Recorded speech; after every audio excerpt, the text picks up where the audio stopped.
Hello there, welcome back to General Science. And today we're going to finally do that chemical reaction demo I talked about in our last video. Before we get started though, I just wanted to remind us some of the things we've been talking about when it comes to chemical reactions. The first thing we were kind of talking about was the idea of a reaction being either endothermic or exothermic. And that means, does the reaction release heat or does it need to take in more heat than it releases? So we're going to be looking at that a little bit when we do our experiment. The other thing that we were talking about is limiting reagents. That means that the thing that has the least amount of it is going to be the thing that limits the reaction, right? If you're mixing a liquid and a solid and you run out of solid, the reaction's going to stop. Knowing those things, let's go and actually do our experiment. See you in a sec. Hi everybody, and we're here in our makeshift kitchen laboratory, and we're going to do a chemical reaction today, and I've got an assistant with me. Want to say hi, buddy? Hi. That's right, Cameron's going to be my... Cameron. That's right, it's him, Cameron! You might have seen him in some other videos we've made together, huh? Yeah, like some for our Odyssey series or for the All-Star series. That's right, Cameron's appeared in several videos. Well, today we're going to be doing a chemical reaction because in my science show, I've been talking about chemical reactions. You ready to help me out, bud? Yeah. All right, today we're going to be making a chemical reaction using some household items. This right here is white vinegar. So we're going to pour a little bit in each cup.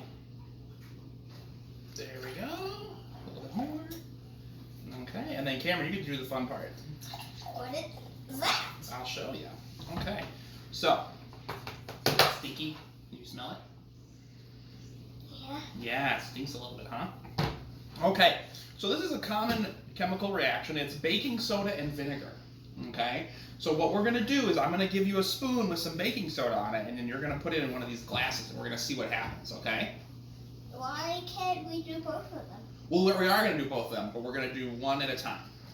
Okay? So first we're just going to start with just a little bit of baking soda, because we don't want to do too much.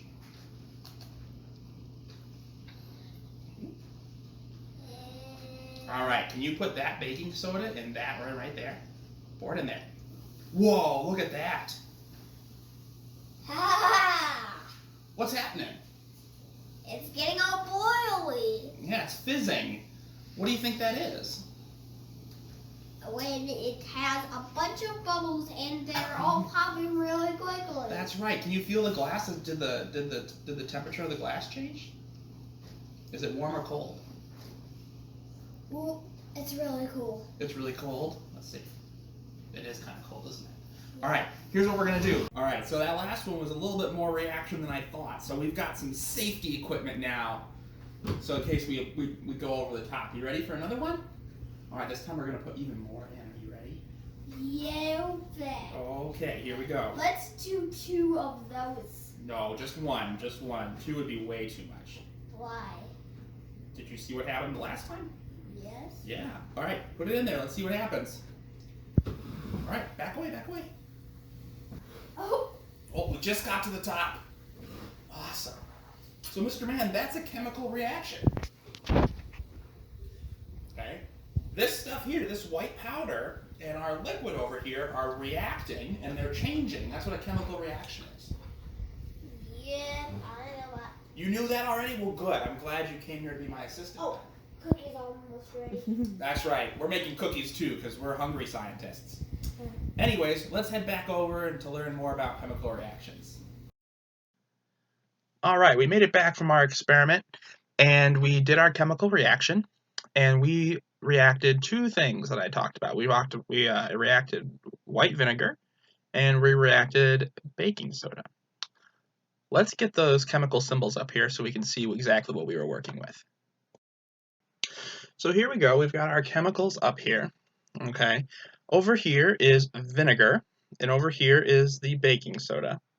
Now, vinegar is actually an acid, and baking soda is a base. So if you remember back to our acids and bases video, we would know that acids and bases react with each other commonly.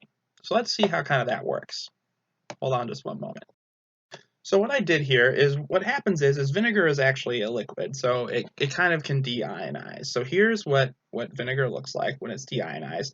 This H that was attached to this O here, that should be an O. Oops. Well, you know what it is. It's an O, okay? So I'm going to fix it. It's going to bother me if I don't fix it. There we go. Now it won't bother me so much. Always got to have the marker close by. Okay, so it evolves, and this is what's called acetate. Okay, so it's an ion, and this is H plus, which is an acid, right? We learned about that. H plus is the thing that can make things acidic, and then this is the other ion that it's attached to. So the H dissociates, and now we've got this free roaming H around. Now the baking soda is actually a base, a weak base. Sodium bicarbonate is an ionic compound of sodium and bicarbonate. And bicarbonate is a weak acid. It accepts protons, which is the definition of a base.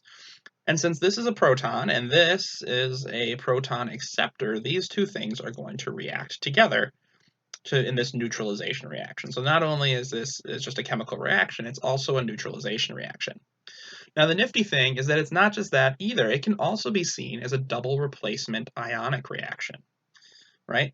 This sodium ion is going to switch places with the hydrogen ion, and you're going to end up with two new compounds, right? You're going to get sodium acetate and carbonic acid, right? H2CO3. So that could be both kinds of reactions. Gotta love chemistry. Okay. Now, the reason that this is, well, let's talk about the other thing. The other thing we were talking about was limiting reagents and exothermic versus endothermic. Now this reaction was exothermic. In that first reaction, when Cam felt the glass, it was kind of cold.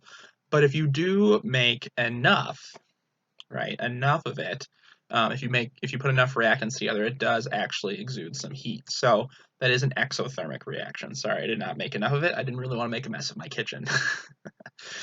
As for the limiting reagent, you can see that the first time we put the baking soda in, I only used a regular old spoon, and because of that, the reaction was not nearly as big or as exciting as the second one when I put in like a whole tablespoon's worth of baking soda. That's the example of limiting reagents, right? A small spoonful, right, less reactants created less reaction and less product.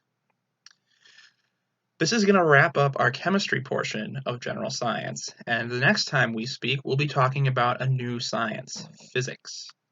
I hope you're excited to learn about something new, as I am to teach it. We'll see you soon for some more general science. Thanks for watching.